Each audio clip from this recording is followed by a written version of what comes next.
Class 10। आज हम साना साना हाथ जोड़ी पाठ का सारांश आपको समझाएंगे। लेखिका मधु कांकरिया ने अपने यात्रा वृत्तांत में गंगोट से लेकर हिमालय तक की यात्रा में प्राकृतिक दृश्यों के वर्णन के साथ साथ उन दृश्यों को भी छुआ है जिनमें विषम परिस्थितियों में पुरुष और महिलाओं के जीवन संघर्ष में लगी रहती है। इस पाठ में लेखिका के सहृदय होने का पता चलता है, क्योंकि उनका मन प्रकृति की मनोहारी छटा देखने से अधिक जोखिम भरे कार्यों को करती हुई महिलाओं को और देखने में लगा रहता है। लेखिका को शहर देखकर ऐसा लगा कि मानो आसमान की सुंदरता नीचे बिखर गई है। सारे तारे नीचे बिखर कर टिमटिमा रहे हैं। बादशाहों का ऐसा शहर जिसका सुबह शाम रात सब कुछ सुंदर था। सुबह होने पर एक प्रार्थना होठों को छूने लगी, साना साना हाथ जोड़ी। लेखिका को प्राकृतिक सौंदर्य बहुत भाने लगा। रंग बिरंगे फूल दिखाई देने लगे।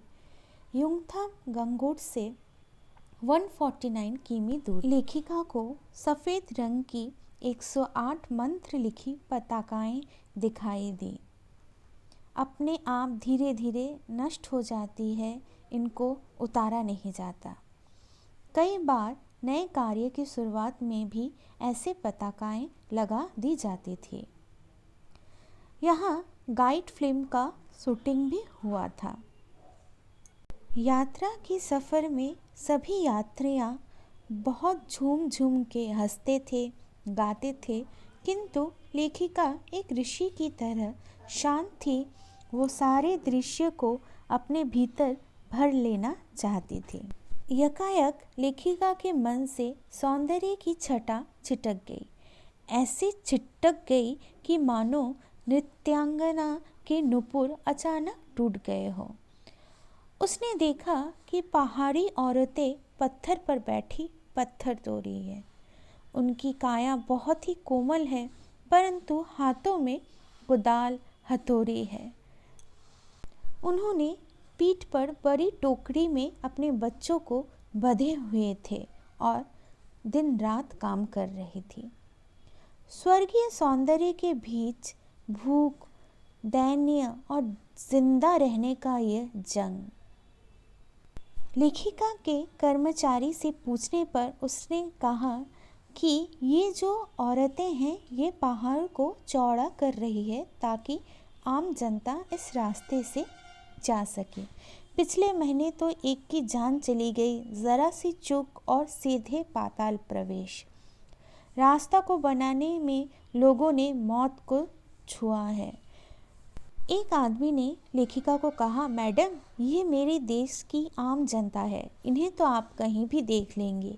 आप इस पहाड़ों की सुंदरता को देखें जिनके लिए आप इतने पैसे खर्च करके आई हैं।